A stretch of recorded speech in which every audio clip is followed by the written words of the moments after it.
توحید ہے. کسی بھی قوم کو موحد بننے کے لیے رسالت و نبوت کو ماننا نہ یہ کہ لازم ہے بلکہ مکمل طور پر اسی پر وہ موقوف ہے. حضرت عزیر علیہ السلام کو یہودیوں نے ابن اللہ کا ان کے حوالے سے عقیدہ رکھا. عیسیٰ علیہ السلام کے حوالے سے نصرانیوں نے ابن اللہ کا عقیدہ رکھا. اور یہ دونوں عقیدے میں 71 فرقے میں تقریباً بٹ گئے، 72 فرقے میں بٹ گئے. جو میں نے ایک اشارہ کیا تھا، چونکہ یہ آیت ٹاپک گزشتہ کی نہیں تھی، آج کے اعتبار سے ٹاپک ہے، کیونکہ آنے والی جو بات ہے لفظ حسنہ پر آج کی گفتگو کا عنوان ہے. اگر سمپل ترجمہ کریں گے تو جو نیکی کرے اس کو 10 گنا ملے گا، یہ ترجمہ ہو. لیکن اس آیت میں 160 اور 61، تو 60 بنی اسرائیل 71 میں بٹ گئے، عیسائی 72 میں بٹ گئے. کلہم سب کہا تھا ایک ہی فرقہ جنتی. میری امت 73 میں بٹے گی، جن میں سب کے سب جہنمی سواد اعظم اور میرے صحابہ کے طریقے پر جو چلے گا وہ جنتی. اس حدیث کی ترجمانی عقیدہ نبوت اور عقیدہ رسالت پر منحصر ہے. وہ اعمال میں نہیں بھٹکے تھے، اپنی ہر کہاں 73 سے زیادہ ہے، اگر گنانا چاہوں تو اس سے زیادہ نکل جاتے. ہاں، اب ایک مثال دے دیتا ہوں. خارجی، رافضی، معتزلی، قدری، جبری، غوث پاک کی کتاب عربی میں ہے الفیوض الربانی، ان میں انہوں نے 700 فرقے بتائے ہیں، مگر میں اس کو بڑے آسانی سے 12 فرقے اصولاً ہیں، یعنی اصل جو ہے 12 فرقے، اور 12 کو 6 سے ضرب دیے ہیں، اس کی 6 شاخیں نکلی ہیں. کتنے فرقے ہو گئے؟ 72. ہاں، یہ ہے. تو اصولاً 12 فرقے، اور ان میں سے ہر فرقے میں 6 شاخیں نکلی ہیں، تو 72 فرقے ہو گئے. وہ علمی بحث ہے مگر ہے فرقے. خدا ہم سب کو اس فرقے پر رکھے. یہ فرقہ جو ہے نا بڑا ڈینجر ہو گیا ہے انڈیا میں، ورنہ عربی جو ہے فرقہ ہی ہے. هذه الفرقة الناجیہ، یہ ابھی نبی کا جملہ ہے، فرقہ ناجیہ مطلب نجات یافتہ فرقہ. اللہ ہم سب کو نجات یافتہ فرقے میں شامل فرمائے. تو شاخوں کے اعتبار سے بہت ہیں، اصولاً 12 ہیں، ان میں 6 ہیں، پھر 6 میں کئی شاخیں ہیں جن میں 700 گنایا ہے غوث پاک نے. اس میں قدریہ میں بہت سارے فرقے. قدریہ اس کو کہتے ہیں جو بندے کو قادر مانتا ہو، اللہ کو کہتے نہیں. اللہ نے جو کچھ تھا دے دیا سب بندے کو، اب جا کے کونے میں بیٹھا سنا ہے عیسیٰ. فرقہ معطلہ ہے پھر، یعنی سب کاروبار عالم پورا کر دیا. یہ انڈیا کی مطلب اپنی سوچ ہے نہیں. ہاں، بیٹی کی شادی کر دی، بیٹا کی شادی کر دیا، ہمارے کو کچھ بھی نہیں. ایسا کیسے جی؟ کچھ بھی نہیں ہے. یہ کون سی سوچ ہے؟ آج بھی باپ کو یار ہاں، یہ معطلہ نہیں، معطلہ بیکار نہیں ہو جاتا. آج بھی آپ کے پاس باپ دور ہونا، یہ سوچ. تو اسے فرقہ معطلہ، فرقہ مشبہہ، فرقہ مجسمہ، یہ سب فرقے ہیں. بڑی لمبی ہو جائے گی بات. میں جو بنیادی چیز ہے جو آج چونکہ پوری میں سورہ انعام کو مکمل کرنے والا ہوں، آج 7-8 آیتیں ہیں جو بڑی کنٹینیو ہیں. آج کی جو آیت 161 تھی وہ یہ تھی کہ جو نیکی کرے گا اسے 10 گنا ملے گا. اب جو ہے محض عمل کی بات کرنے والے، میں رد نہیں کرتا ہوں ان کا، لیکن صحیح دشا دینا چاہتا ہوں کہ جو سیکنڈ راؤنڈ کی ہے اس کو سیکنڈ راؤنڈ ہی رہنے دو، اور جو فرسٹ راؤنڈ کی ہے اسے فرسٹ راؤنڈ رہنے دو. فرسٹ راؤنڈ ہے عقیدہ، سیکنڈ راؤنڈ ہے عمل.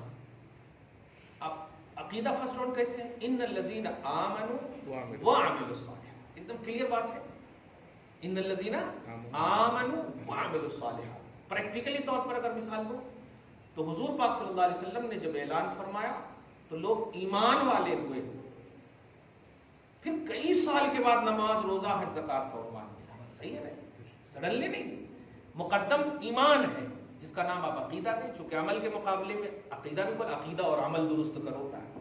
تو عقیدہ چونکہ مجھے ابن تیمیہ کی کتاب یاد آ رہی ہے، اولیاء الرحمن اور اولیاء الشیطان، یہ کتاب لکھا ہے اس میں، اولیاء الرحمن اور اولیاء الشیطان، اس میں عقیدہ کی تعریف کیا، ربط القلب، بڑا اچھا لفظ لگا مجھے، ربط القلب، دل کو کسی بھی چیز پر باندھ دینا۔ عین قاف دال شادی میں بولتے ہیں نا عقد مسعود، عقد مسعود یعنی دونوں کو باندھ دے رہے ہیں آپ ایک رشتے میں، یہ ہے عقد میں نے باندھنا، باندھ دینا دونوں، یہ پہلے آزاد تھے اب بند گئے سو ہیں۔ تو عقیدہ اسی کو کہتے ہیں کہ جس سے آپ بندھ جائیں۔ تو عقیدہ رسالت کا مطلب ہے رسول کے حوالے سے آپ بندھ گئے، عقیدہ توحید کا مطلب توحید کے حوالے سے آپ بندھ گئے، یہ ہے اصل اس کا بیس۔ عقیدہ مقدم ہے اور عمل اس کے بعد ہے، یہ کیٹیگری توحید کی ہے، اور اس کو ایسا بدل دیا ہے کہ عمل کو اتنا ہائی لائٹ کر دیا کہ عقیدے کا جو کیا بولتے ہیں اس کو پوسٹر ہے وہ چھپ گیا ہے، وہ نہیں ہونا چاہیے۔ باپ کی عظمت جب تک معلوم نہ ہو تعظیم نہیں کر سکتا بچہ، زبردستی اب کر دیے تھپڑ مار کر کے تو الگ ہے، دل سے تعظیم کے لیے چاہنا، ماننا، سمجھنا ضروری ہوتا ہے، عظمت معلوم ہونا ہے۔ آپ کو جب تک ہم چاہیں گے نہیں، جانیں گے نہیں، معلوم نہیں ہوں گے، ارے اب خالی بڑے ہیں 4 فٹ 5 فٹ کے تو ہم تعظیم کر دیں گے، ایسا کیسے؟ تو نبی کو جانو، خدا کو جانو، یہی عقیدہ ہے، اور یہ مانو جانو جب ہو جائے گا کرو نا پھر مانو جانو کرو نا پھر الحمدللہ، یہ ایک دم بالکل وہ یوں سمجھیے کہ عقیدہ درخت ہے اور عمل شاخیں ہیں اس کی، یہ ہے سب سے امپورٹنٹ۔ خیر، تو قرآن پاک میں جو آیت نمبر 161 آ رہی ہے اس میں یہ ہے کہ جو ایک نیکی کرے گا اس کو 10 جب ثواب دوں گا، اور اس سے پہلے کی آیت ہے کہ بے شک وہ لوگ جو فرقوں میں بٹ گئے، اور اس کے تحت میں سارے مفسرین نے وہی پیش کیا، 72 والی حدیث، 71 والی حدیث، پھر 73 والی حدیث، جس کا صاف مطلب یہ ہوا کہ اس کے بعد جو آیت آ رہی ہے، معلوم یہ جو نیکی کے ساتھ میرے پاس آئے گا، تو نیکی بمانا یہاں عقیدہ ہے، جو عقیدے کے ساتھ میرے پاس آئے گا، اور اسی لیے ہمارا اور آپ کا عقیدہ ہے کہ عمل میں گڑبڑی ہوئی تو معافی ممکن ہے، ایمان و عقیدہ میں گڑبڑی ہوئی تو کام سے چلے گا۔ آج آپ چھوٹی سی مثال لیں، وسیم رضوی جتنے بھی 60 سال 55 سال تک عمل کیا، کچھ دھیان دے رہے ہیں آپ؟ غلط تو نہیں کیا ہوگا نا، بہت سارا کام اچھا بھی تو کیا ہو، لیکن عمل پہ دھیان کیوں نہیں دے رہے؟ ایمان چلا گیا۔ تو ایمان جب جاتا ہے تو سب ختم گئے، تو ایمان گویا امپورٹنٹ ہے، ایمان اہم ہے، عقیدہ اہم ہے۔ یہ ایمان و عقیدہ نہیں رہا تو آپ کا عمل، دنیاوی مثال آپ کو دوں، 70 سال کے والد اگر اپنی محبت والی بیوی کو بھی طلاق دے دے تو اب 70 سال تک جتنا بھی دیا ہوگا بینک بیلنس گیا اس کا، کچھ بھی اس کا اثر نہیں پڑتا۔ ایسے نکلنے کا ایک عنوان ہے، ایمان اور عقیدے سے نکل جاتا ہے جو اس کا سارا بینک بیلنس عملی دنیا میں اس دائرے میں رہتے ہوئے جو بھی تھا تباہ ہو جائے، برباد ہو جائے۔ یہاں پر جو کہا گیا کہ جو دین میں بٹ گئے، فرقہ میں بٹ گئے، وہ عقیدہ رسالت و نبوت کی بنیاد پر بٹے تھے۔ ایمانیات میں توحید ہے ضرور، لیکن یہ ڈیپینڈ ہے رسالت و نبوت پر، اور یہ یہی منشا الہی ہے، کیونکہ 650 برس کا عرصہ گزر چکا تھا، توحید پرست تو لوگ تھے لیکن عنوان نہیں ملا تھا کسی کو موحد کا۔ توحید پرست تھے، آج بھی ہم جب سنتے ہیں کہ حضور کے آمد سے پہلے لوگ مانتے تھے نا اللہ تبارک تعالیٰ، کیونکہ روئے زمین کبھی بھی توحید پرستی سے خالی نہیں رہی، یہ حدیث ہے۔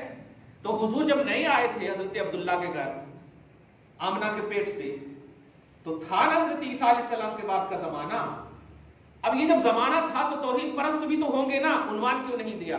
معلوم یہ ہوا خدا خود چاہتا ہے کہ نہیں، میری توحید کا عنوان نبی بنے، میری توحید کا عنوان رسول بنے۔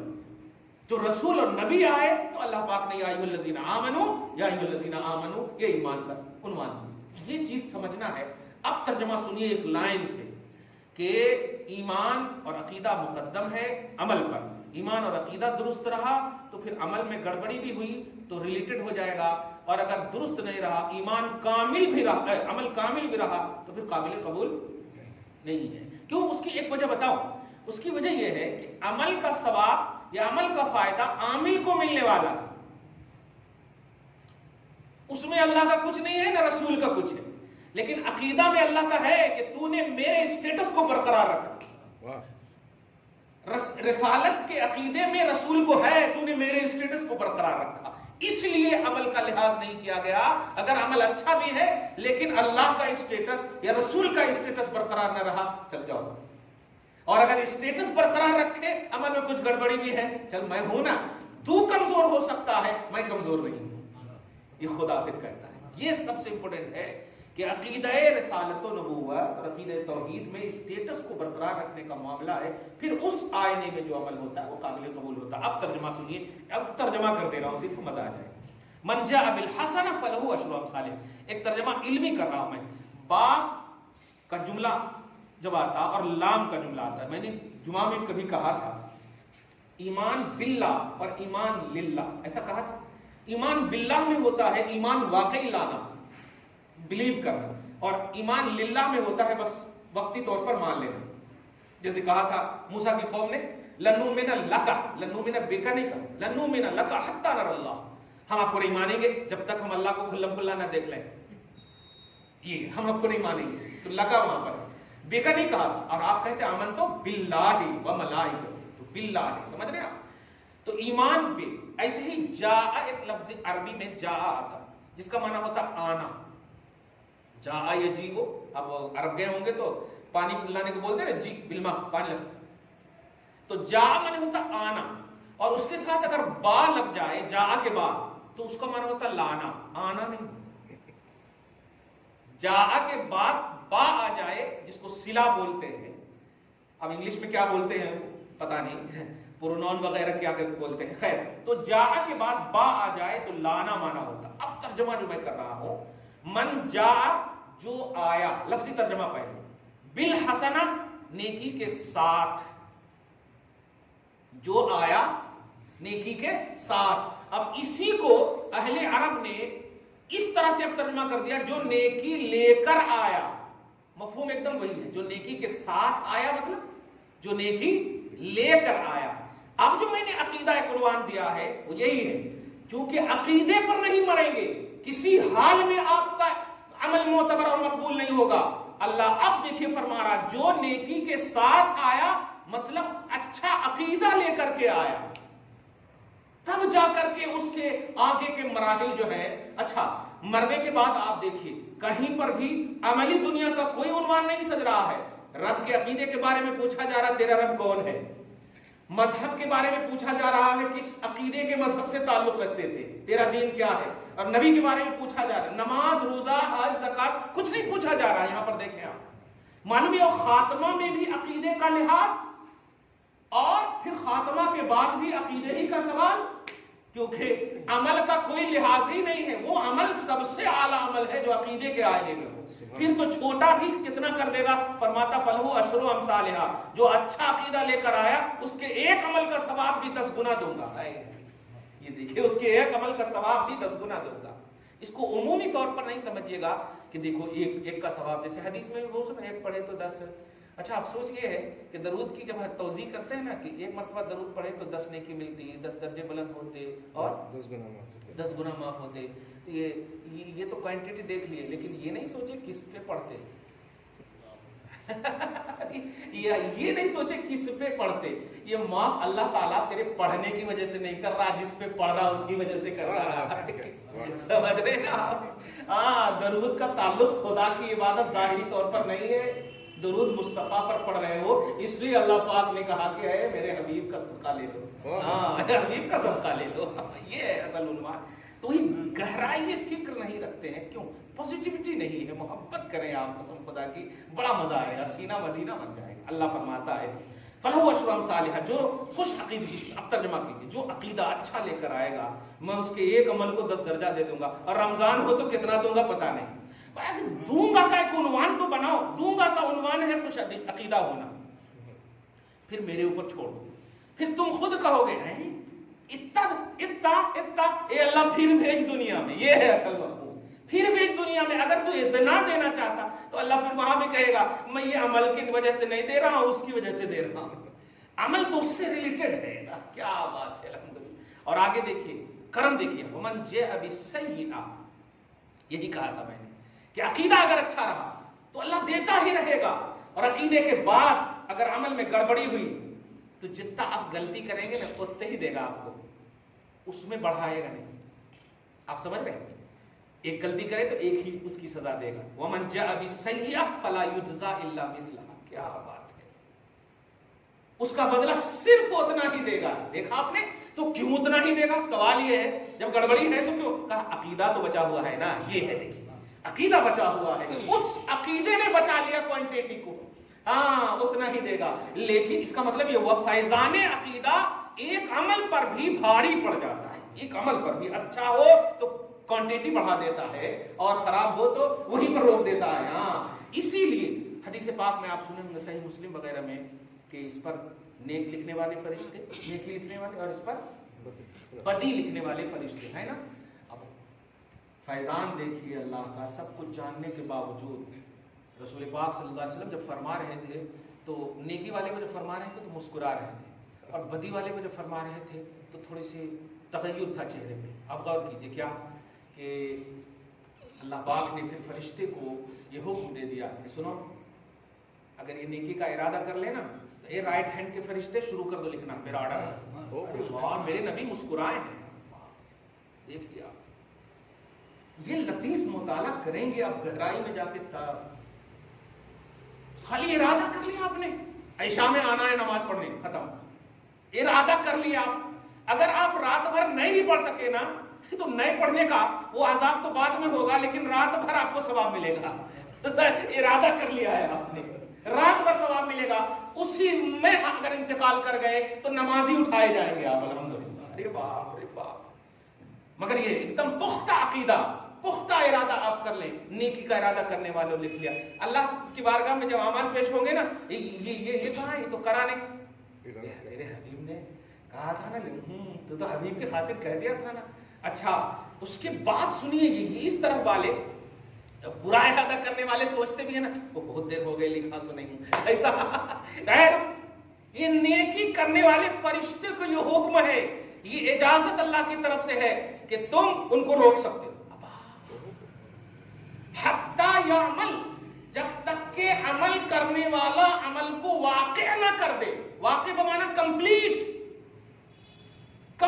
نہ کر دے، یہاں تک کہ ارے رکو نا، ابھی تو شروع کیا ہے نا، تھوڑا دیکھتے ہیں، چھوڑ دیتا کیا بیچ ہی میں، ایسا یہاں تک کہ کمپلیٹ نہ ہو جائے لکھنا شروع کا نہیں ہے۔ کیا بات ہے، میں پوچھتا ہوں کیوں اللہ تعالیٰ ایسا کر رہا ہے، کیا فائدہ ہے اس کو؟ اللہ وہی عقیدہ رسالت اور عقیدہ توحید میں اسٹیٹس کو برقرار رکھا ہے، اس خوشی کی بنیاد پر اللہ پاک نے اسے یہ شرف عطا فرمایا ہے۔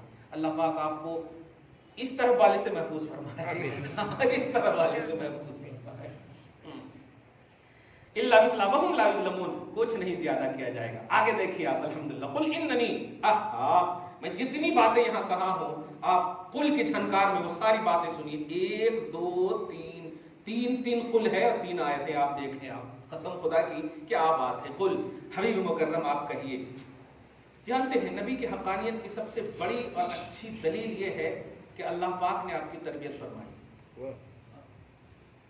اگر خود کہتے میں اچھا ہوں نا تب بھی ہمارے لیے کافی تھا، قسم خدا کی ہم تو مان لیتے، لیکن اللہ نے تربیت فرمائی ہے، نبی یہ کہہ رہے ہیں تو اب کوئی شک ہی نہیں رہتا کہ ان کو نہ مانا جائے۔ اعلیٰ سے اعلیٰ ٹیچر ہو، وہ اگر کہے کہ میں نے اسے پڑھایا ہے اور سننے والا اسے معلوم بھی ہو کہ یہ بہت قابل ترین ہے، خدا وحدہ لا شریک کو بلیو کرنے والا، جانتا ہو کہ اللہ کیا ہے، اللہ کی ربانیت کیا ہے، اس کی ربوبیت کیا ہے، اس کی اخلاقیت کیا ہے وہ جان جائے، اور پھر کہے اللہ کہ میں نے ان کی تربیت کی ہے، تو اب تو آنکھ بند کر مارنے کی بات ہی ہے نا۔ اسی لیے صحابہ اسی منزل پر فائز تھے۔ میرے حبیب آپ کو کیوں نہ مانوں جب آپ نے ایسے رب کا پتہ دیا ہے جس کی قدرت یہ ہے، جس کی قدرت یہ ہے، جس کی توحید یہ ہے، جو اس منزل اس شان والا اللہ ہے، اس نے آپ کی تربیت کی ہے اور خاص تربیت کی ہے، یہ شرف کسی کو نہیں دیا ہے، تو آپ بلا شبہ اچھے ہیں۔ تو حضور کے ماننے کی وجہ بھی خدائی ہے، حضور کو ماننے کی وجہ بھی خدائی ہے۔ کیا بات ہے، وہی مفہوم ہے وہاں وداعیا الی اللہ باذنہ وسراجا منیرا۔ اللہ پاک جو ہے مصطفیٰ کی بارگاہ میں بھیجے، مجھے پہچاننا چاہتے ہو جاؤ، اور رسول کے پاس جاؤ تو رسول خدا کے بارگاہ میں بھیجے۔ کیا بات ہے، قرآن پاک دیکھ رہے ہیں آپ؟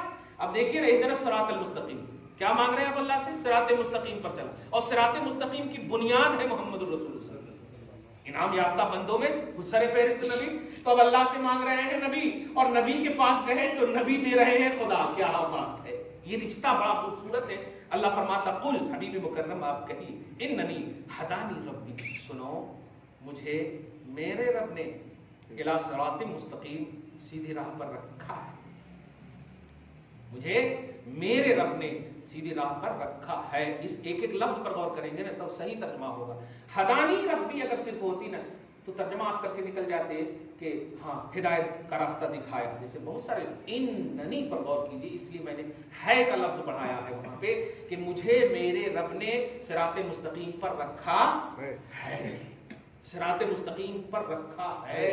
اننی، بے شک، مجھ کو، ہدانی، میری ہدایت کے، مجھ کو میری ہدایت خاص فرمائی الی صراط مستقیم، صراط مستقیم پر میرے رب نے۔ اس لفظ پر غور کریں آپ، کیا بات ہے، اننی ہدانی ربی، کیا بات، اننی ہدانی۔ اچھا اس لفظ پر بھی غور کیجئے، محمد کا جملہ نہیں، خدا کہہ رہا ہے۔ اننی ہدانی، اس مجھ کو اور میں کو خدا کی زبان سے سنیے کہ کلام الہی ہے۔ کیا بات ہے، حبیب مکرم آپ کہیے مجھ کو۔ اچھا اللہ جب یہ پڑھا ہوگا تو لفظ مجھ کو بھی تو اللہ پڑھا ہوگا نا۔ کیا بات ہے، اے میرے حبیب آپ کہیے مجھ کو میرے رب نے میری ہدایت کی ہے صراط مستقیم کی۔ تو اب میں سمجھتا ہوں کہ اس پر فیضان، یہ لفظ مجھ میں خدا کا جو عنوان آ گیا ہے نا، مجھ کو، کیا ہدایت کرنے والا خود کہہ رہا مجھ کو میرے رب نے ہدایت فرمائی ہے، ہدایت کرنے والا خود کہہ رہا ہے، کلام الہی ہے۔ اس لیے میں حدیث رسول ہو تو ترجمانی ہو سکتی، نبی کہہ رہے ہیں کہ مجھ کو میرے رب نے، لیکن خدا جب کہہ رہا ہے کہ مجھ کو میرے رب نے، اس لفظ مجھ کو اور میرے رب پر غور کر رہے ہیں آپ کیا کہیں گے؟ مجھ سے اگر پوچھیں آپ نے کھایا تو یہ کہیں گے میں نے کھایا، ایسا تو نہیں بول سکتے آپ نے کھایا ہے۔ تو ہدایت مصطفیٰ کی ہو رہی ہے لیکن لفظ مجھ میں ہو رہی ہے، لفظ مجھ میں ہو رہی ہے۔ اس لفظ پہ غور کیجیے، مجھ کو میرے رب نے ہدایت کی ہے، مجھ کو میرے رب نے ہدایت کی ہے۔ واہ، آگے دیکھیں، الی صراط مستقیم، صراط مستقیم کی طرف، اور ایسا راستہ، دینا قیما ملت ابراہیم حنیفہ، وہ دین، وہ عقیدہ، وہ مذہب جو سیدھا ہے، ملت ابراہیم جو عنوان ہے، جس کا عنوان ہے ابراہیم کا مذہب، ابراہیم کی ملت، حنیفہ جو ہر باطل سے الگ ہو کر کے یکتا تھا، جو ہر باطل سے الگ ہو کر کے یکتا تھا، وما کان من المشرکین، اور وہ مشرکین میں سے نہیں تھا۔ بتائیے توحید کا کانسیپٹ، شرک کا خاتمہ، عنوان ہے قل۔ کیا بات ہے یار، سبحان، توحید کا کانسیپٹ، شرک کا خاتمہ، عنوان ہے لفظ قل۔ آپ کہیے، آگے دیکھیے آئے، قل ان صلاتی، قربانی کا عنوان پڑھتے ہیں نا، آ رہی، حبیب آپ کہیے، کیا مطلب یہاں تک سمجھے آپ؟ اب نماز کی بات اب آ رہی ہے کہ اب جو میں جتنی باتیں ابھی تک کہی میں نے، کیا اب عقیدہ مراد لینا صحیح ہے کہ نہیں؟ کیونکہ نماز کا ذکر تو آٹومیٹک آ رہا ہے۔ اب اگر میں پہلے ہی نماز مراد لے لیتا تو پھر یہ نماز کا ذکر تحصیل حاصل لازم ہے، سمجھ رہے؟ اب دیکھیے، قل، حبیب کہیے، ان صلاتی، کیا بات ہے، بے شک میری نماز، ونسکی، اور میری قربانی، ومحیایا، اور میرا ظاہری طور پر اب ہے میری حیات، وممات، اور میری موت، للہ رب العالمین، اس اللہ کے لیے ہے جو سارے جہان کا رب ہے۔ اس میں موت اور حیات پر بھی قربان ہونے کا دل چاہتا، بھائی سارے جہان کا جب رب ہے تو اب اس کا مطلب یہ کہ آپ زندہ کہاں رہنا چاہتے ہیں؟ کہاں کا مطلب جہان ہے نا، اس لفظ پہ غور کر رہے ہیں. حیات بھی چاہتے ہیں رب العالمین کا عقیدہ رکھو، اچھی حیات ملے گی. موت بھی چاہتے ہیں رب العالمین کا عقیدہ رکھو، یہی تو دیا ہے. اس سے جو ترک دنیا کا ایک کانسیپٹ ملتا ہے توحید عقیدہ رسالت میں، کہ اگر تم نے رب العالمین کا عقیدہ رکھا ہے تو حیات طیب چاہتے ہو تو آئینہ رسالت محمدی میں دیکھو، میرا حبیب جو سب سے افضل ہے، اس نے اپنی حیات کو، اس نے اپنی موت کو میرے تابع کر دیا ہے. تمہیں کیسی موت دوں گا سوچ سکتے ہو؟ تمہیں کیسی حیات دوں گا سوچ سکتے ہو؟ نبی کے برابر تو نہیں ہو سکتے نا. اس اعلیٰ اور افضل نبی نے اپنی حیات و موت کو، نماز و روزہ، حج و زکات کو میرے تابع کر دیا. جس کی نماز پر میں آیت اتار دوں کہ نماز چھوڑ، مصطفیٰ کو دیکھ، نماز چھوڑ، وہ حبیب کو میں اتنا رسپیکٹ کیوں دے رہا ہوں؟ کیونکہ انہوں نے اپنی حیات، اپنی ممات، اپنی نماز، اپنا قربانی، سب کچھ میرے قربان کر دیا ہے. کیا بات ہے! آگے لا شریک لہو، سب آیت ہوتی ہے لا شریک لہو، اس کا کوئی شریک نہیں ہے. وَبِذَلِكَ أُمِرْتُ، میں اسی کا حکم دیا گیا ہوں. وَأَنَا أَوَّلُ الْمُسْلِمِينَ، اور میں سب سے پہلا مسلمان ہوں. آپ تو زندہ ہے واللہ میری ایک کتاب دیکھیں گے تو اس میں نے ایک وضاحت کی تھی. وَأَنَا أَوَّلُ الْمُسْلِمِينَ سے حضور صلی اللہ علیہ وسلم کا اول مخلوق ہونا بھی لازم آتا ہے، کیونکہ اللہ پاک نے ساری مخلوق کے حوالے سے فرمایا کہ سب میری تعریف اور توصیف کرتی ہے، ساری شے میری تسبیح کرتی ہے، ساری چیز میری، مطلب کل مولود یولد علی الفطرۃ الاسلامیہ. تو جتنی بھی چیز عالم وجود میں ہے سب کا نیچر اسلام ہے، سب کا نیچر اسلام ہے. تو جو سب سے پہلی چیز ہے اس کا بھی نیچر کیا ہوگا؟ اسلام ہے. اور اللہ کے رسول کے حوالے سے خود قرآن کہہ رہا ہے کہ اے حبیب کہیو کہ میں سب سے پہلا مسلم ہوں. اس کا مطلب یہ ہوا کہ سب سے پہلی مخلوق محمد رسول اللہ.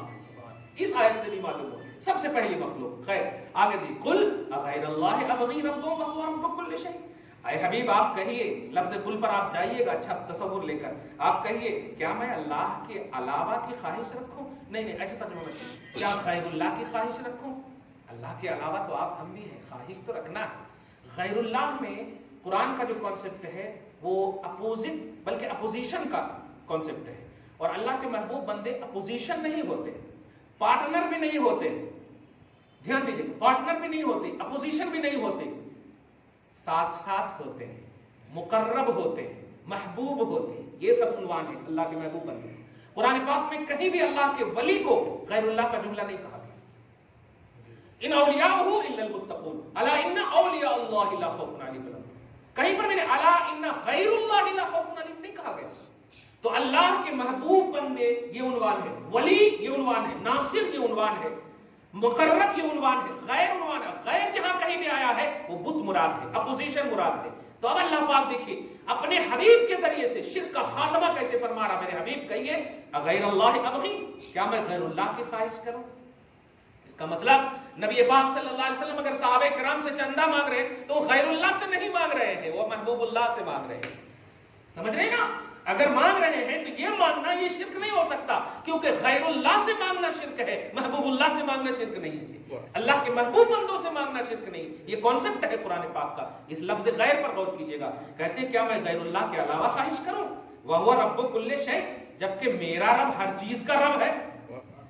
میرا رب ہر چیز کا رب ہے. وَلَا تَكْسِبُ كُلُّ نَفْسٍ إِلَّا عَلَيْهَا، اور جو بھی جان جو بھی کمائے گی چاہے اچھائی ہو یا برائی، اس کو اچھائی کا اس کو ملے گا، برائی کا اس کے اوپر وبال بنے گا. وَلَا تَزِرُ وَازِرَةٌ وِزْرَ أُخْرَىٰ، دیکھیے گا کنٹینیوٹی ہے کل کے آئینے میں. وَلَا تَزِرُ وَازِرَةٌ وِزْرَ أُخْرَىٰ، کوئی اٹھانے والی بوجھ جان دوسری اٹھانے والی بوجھ جان کا بدلہ نہیں ہو سکتی. یعنی آپ کا عمل آپ کے ساتھ، ان کا عمل ان کے ساتھ. اتنا سے اٹھا لیے پوری دنیا میں تبلیغ کر لیتے پھر رہے. کل نظر ہی نہیں آیا ان کو کہ یہ کہا گیا میرے حبیب آپ کہیے کہ کوئی جان، یا رسول اللہ جب آپ کہہ رہے ہیں کوئی نہیں اٹھا سکتی تو میں آپ کا کیسے اٹھاؤں؟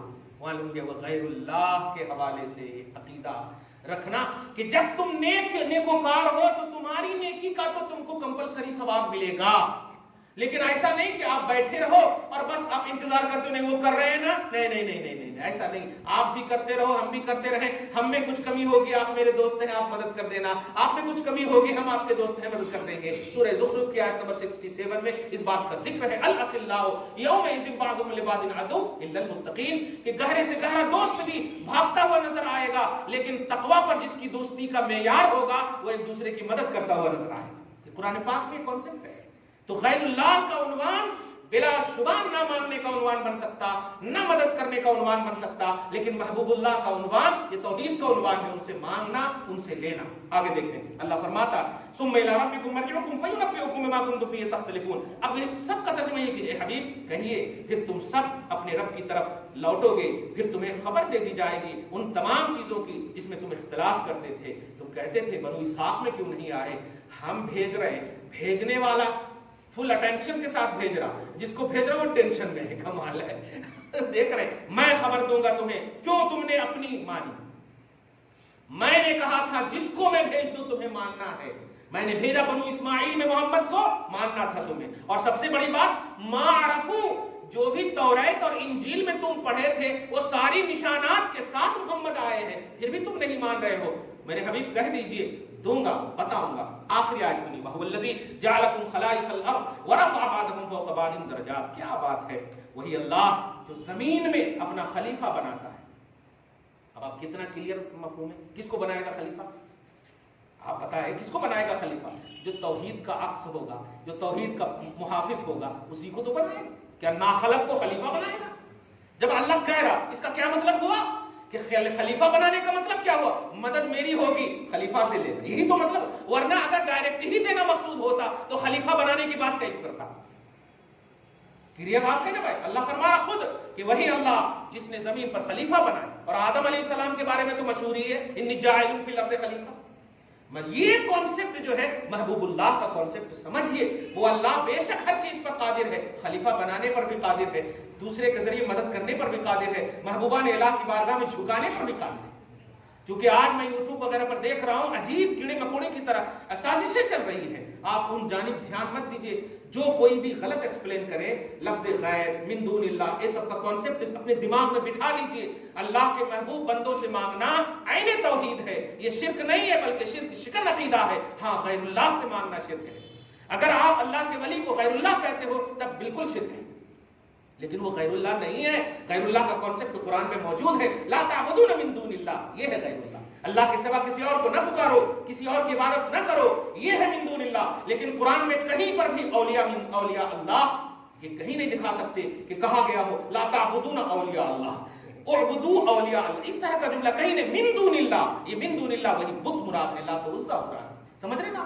بیک گراؤنڈ آپ فکس مت کرو، نبی فکس کریں گے اور صحابہ فکس کریں گے، یہ بنے گی شریعت. ورنہ وہی قرآن اس طرح سے ایکسپلین کرو گے تو ایسے ہی ذلیل لوگ پیدا ہوں گے جو آج پیدا ہو رہے ہیں. قرآن کی ریئلٹی کو نبی کے آئینے میں، صحابہ کے آئینے میں پیش کرو. رب فرماتا ہے وہ اللہ جس نے زمین پر خلیفہ بنایا. اور آگے دیکھیں، اور خلیفوں میں بھی بعض کو بعض پر فضیلت بخشی. لو پہلے تو مطلق خلیفہ بنانے ہی میں اللہ کی عزت نظر آ رہی ہے کہ اللہ اپنے لیے کچھ کو چن رہا ہے، اپنے کار کے لیے کچھ کو چن رہا ہے. مطلق خلیفہ کا مفہوم یہ ہے، صحیح ہے؟ مطلق خلیفہ. اور پھر ان خلیفہ میں بھی ڈویژن رکھا فضیلت کا. ورفع بعضهم فوق بعض درجات، بعض کو بعض پر درجوں فضیلت بخشی ہے. اب میں نہیں بولوں گا آدم علیہ السلام سے لے کر عیسیٰ تک ایک درجے میں رکھیے، محمد کو ایک درجے میں رکھیے. اسی طرح صحابہ کرام سے لے کر صبح قیامت تک کے ولی کو ایک درجے میں رکھیے. سمجھ میں آپ کو آ ہی جائے گا کہ کن کو کتنی فضیلت ملی. اور سب کو کہیے کہ یہ دیکھیے باب نبوت میں سب سے اعلیٰ فضیلت والے خلیفہ محمد رسول اللہ، اور باب ولایت میں سب سے اعلیٰ خلیفہ والے جو ہے صحابہ کرام کی جماعت ہے. ایک دم کلیئر بات ہوگی. اور صحابہ میں سب سے اعلیٰ خلیفہ جو ہے حضرت ابوبکر سیدنا صدیق. اس آیت سے تو ابو بکر صدیق کی خلافت اعلیٰ اولہ کا بھی ثبوت ملتا ہے. ورفع بعضهم فوق بعض درجات. کیا بات. اچھا لیکن غور کیجیے آگے فرماتے لیبلوکم فیما آتاکم. میں نے یہ خلافت جو دی ہے وہ خالی آفت کے لیے نہیں، ہاں دکان جمانے کے لیے نہیں، آزمانے کے لیے. اسی لیے انبیاء کرام ہوں یا اولیاء اللہ ہوں، یہ لوگ کیوں روتے تھے زیادہ؟ کیوں اس طرح سے آنسو اشکبار ہوتے؟ کیوں حضور پاک صلی اللہ علیہ وسلم نے لاک ڈاؤن کو قبول کیوں کیا؟ شیب ابی طالب کا عنوان ہے نا، آج کے حساب سے لاک ڈاؤن کا عنوان بنے گا. کیوں محصور ہوئے؟ کیوں پاؤں لہو لہان ہوا؟ کیوں ابو بکر صدیق نے حضور پاک صلی اللہ علیہ وسلم کے پیٹ پہ پتھر باندھنے کو دیکھنے کے باوجود عائشہ کی عزت کی جو بیٹی ہیں؟ کیوں حضرت عمر جن سے شیطان ڈرتا تھا لیکن پیٹ پہ پتھر باندھنے والے نبی کو اپنی بیٹی عطا کر دی؟ کیوں؟ جانتے ہیں کہ جن کو عظمت زیادہ ملتی ہے آزمائش ان کو زیادہ ملتی ہے. قرآن کا یہی عنوان ہے کہ ہم نے جنہیں فضیلتیں عطا کی ہے لیبلوکم فیما آتاکم، تاکہ ہم ان انعامات میں دیکھیں ان کے ذریعے سے ہم تمہیں آزمانا چاہیں. دیکھا آپ نے، آزمانا چاہیں. نبی تو مکمل طور پر اترے ہیں، کھرے اترے ہیں الحمدللہ. ولیوں میں کچھ کمی بیشی بھی ہوئی ہے تو اللہ پاک نے بلند باؤ جیسوں کو ختم کر دیا، معلوم ہے نا آپ کو. اس لیے یاد رکھیے گا کہ پوزیشن خریدی نہیں جاتی، پوزیشن عطا ہوتی ہے، اور عطا والی پوزیشن برقرار رہتی ہے، زبردستی والی پوزیشن برقرار نہیں رہتی ہے. زبردستی کھوجے جا رہے ہیں آج خلافت کو، خریدے جا رہے ہیں اور مریدوں کو بنانے کی دکان جمائی جا رہی ہے. بچائے اللہ تعالیٰ، محفوظ فرمائے. ورنہ اللہ فرماتا آگے آخری آیت میں ان ربک سریع العقاب، بے شک اللہ بہت جلد حساب لینے والا شان رکھتا ہے. لیکن اگر آزمانے میں کھرے اترے اور کچھ گڑبڑی بھی ہوئی نا، وَإِنَّهُ لَغَفُورٌ رَحِيمٌ، وہی اللہ بخشنے والا بھی ہے، رحم فرمانے والا بھی ہے. آیت مکمل ہو گئی. دعا ہے اللہ تعالیٰ شاد رکھے، آباد رکھے، ہم سب کو ایک بنائے، نیک بنائے، توحید و رسالت کی اصلیت پر قائم رکھے، استقامت دینی نصیب فرمائے، اصلوں کی بخشش فرمائے، نسلوں کی حفاظت فرمائے. وصلی اللہ تعالی علی خیر خلق محمد وآلہ وصحبہ اجمعین برحمتک یا ارحم الراحمین.